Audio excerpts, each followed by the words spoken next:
कश्मीर से रिलेटेड है और वो ये कि 12 साल के बाद यूनाइटेड नेशंस की रिपोर्ट में इंडिया का नाम खारिज कर दिया गया है, रिमूव कर दिया गया है। नवंबर से मुंजमद आईएमएफ कर्ज की जो बर्फ है वो पिघलते ही हुकूमत ने एक और मुआहदे के लिए कमर कस ली है। अब भारत की जानिब से जो पुख्ता सबूत दिए गए हैं यूनाइटेड नेशंस को, उसे देखने के बाद, उसे समझने के बाद यूनाइटेड नेशंस ने इस रिपोर्ट में से इंडिया का नाम ही खारिज कर दिया, जबकि स्टिल पाकिस्तान का नाम इस रिपोर्ट में शामिल है। और तो पिछले 75 साल में 23 मरतबा जो है पाकिस्तान आईएमएफ के पास जा चुका है, जो कि तकरीबन ऑन एवरेज एवरी 3 इयर्स है। इसका मतलब यह है कि या तो आईएमएफ में कोई मसला है और या पाकिस्तान में कोई मसला है। यकीनी तौर पे आप सही समझ रहे हैं, वो अवाम को ही भुगतना होगा। में बच्चे जो पत्थरबाजी करते थे, तो ये भी अब सुनने में आया है 500-500 रुपया फी बच्चा दिया जाता था पत्थरबाजी के लिए।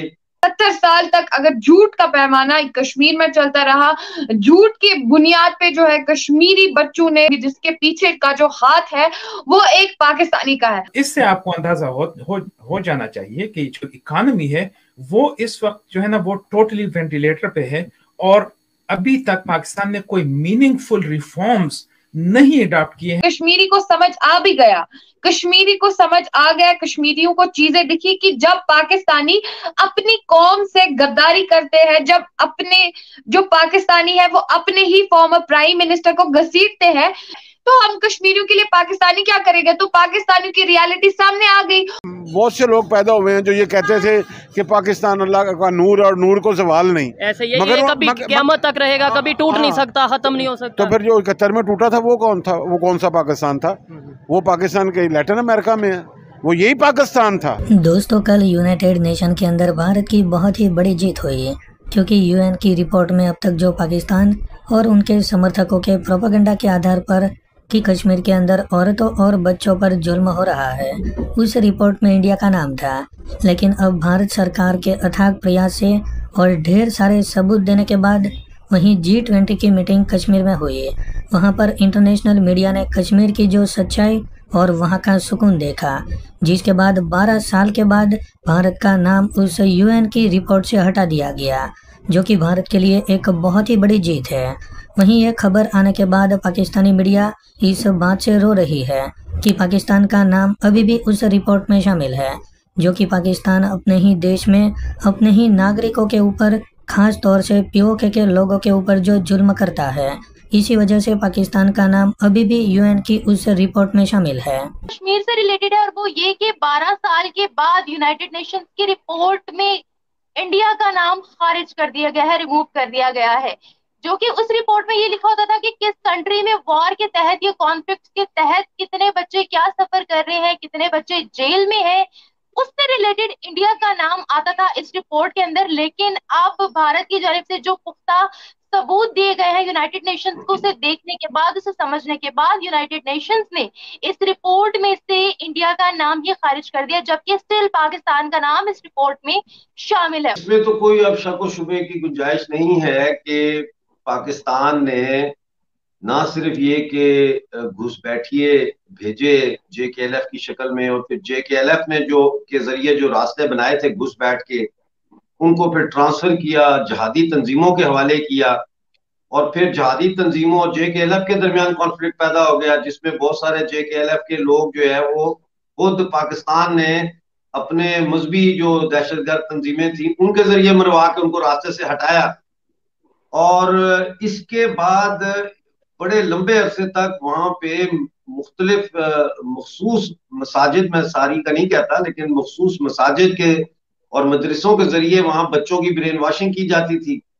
और फिर अब तो ये भी पता लग गया है कि जो 2019 5 अगस्त से पहले जो प्रदर्शन वगैरह होते थे और उसमें बच्चे जो पत्थरबाजी करते थे, तो ये भी अब सुनने में आया है, फायका मुझसे बेहतर जानती होंगी, कि 500-500 रुपया फी बच्चा दिया जाता था पत्थरबाजी के लिए।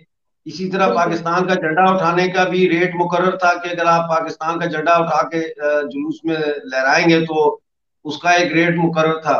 और इस हवाले से जो है वो पाकिस्तान फिर ये प्रोपेगेंडा करता था कि देखें वहां पे जो है इंडिया वो बच्चों पे जुल्म कर रहा है कश्मीर में। और ये सारी जो रिपोर्ट है ये कश्मीर बेस्ड रिपोर्ट है, यानी कि पूरे हिंदुस्तान के किसी और इलाके में ये शिकायत नहीं थी। ज्यादा खुशी मेरे ख्याल में इसलिए नहीं होनी चाहिए कि ये 23वां प्रोग्राम है IMF का सिंस क्रिएशन ऑफ पाकिस्तान।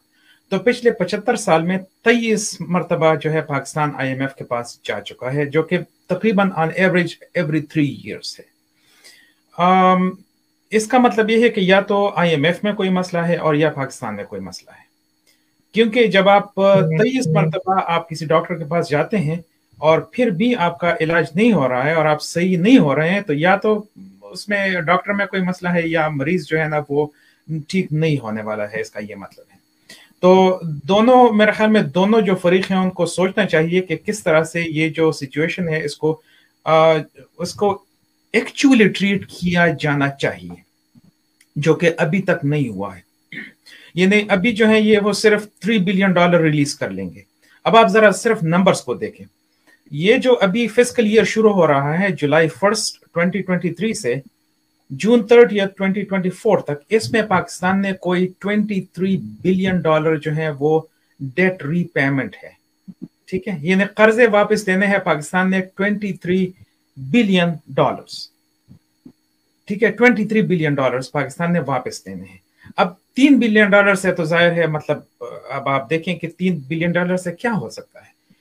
इसी वजह से पाकिस्तान ने न सिर्फ IMF के पास जाना है बल्कि चाइना के पास जाना है, सऊदी अरब के पास जाना है और UAE के पास जाना है, जो कि 3 मेजर क्रेडिटर्स हैं पाकिस्तान के।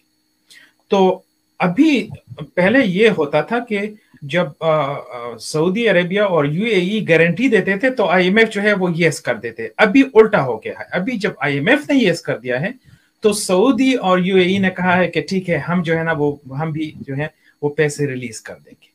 अब इससे आपको अंदाजा हो जाना चाहिए कि जो इकोनॉमी है वो इस वक्त जो है ना वो टोटली वेंटिलेटर पे है और अभी तक पाकिस्तान ने कोई मीनिंगफुल रिफॉर्म्स नहीं अडॉप्ट किए हैं जिसकी वजह से इकोनॉमी रिवाइव हो जाए।